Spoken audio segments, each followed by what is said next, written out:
Okay, hi. So this is week two of what we said we were going to call a weekly address, but I'm not liking that because if you try to search for it, you get a bomb all the time. So I don't know what we're going to call it, but this is week two. Thanks for listening and tuning in. This week I want to talk about um, the whole thing of falling in love. Becoming a Christian really is all about a love relationship with the God who created you, and when we're in that, it's pretty clear that we are.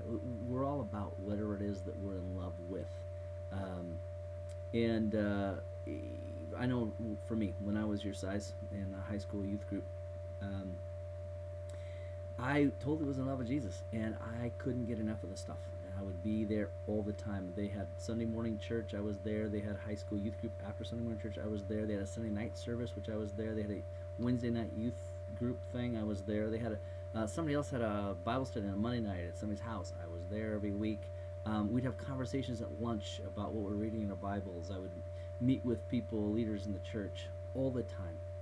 I wanted to be all about it. Couldn't get enough of it because I was in love with Jesus. It's what I wanted to talk about. It's what I wanted to think about.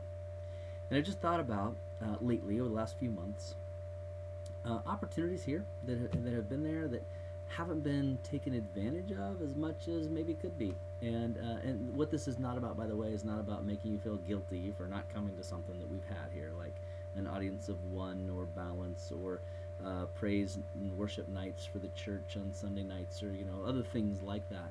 And I know there's good reasons why sometimes we miss certain things, but it's just a question for you to ask yourself: am I really in love with Jesus? And if I am, how does that show up? And I was thinking about this letter that is in the book of Revelation to the different churches, and he goes through seven different churches, and he talks about some awesome things about these churches, and then some concerns about those churches, and to the church at Ephesus, after saying some cool things, he says, "But I have this against you, that you've left your first love." And I guess the relation with God had grown cold, and it became academic.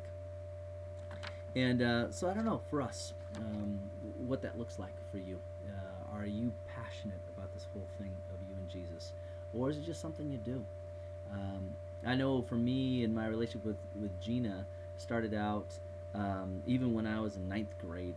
It was pathetic, really. It was embarrassing, but I would go and wait at her bus stop because I got out of school before she did, and so I'd be sitting there on the curb waiting for her bus to unload the people, and everybody would make fun of her and go, "Oh, your boyfriend's out," So, and I'd walk her home, and we'd sit on her porch and talk for like 2 hours, and then I'd go home, and then later that night we'd talk on the phone for a long time again, and then we'd see each other, and I couldn't get enough of her.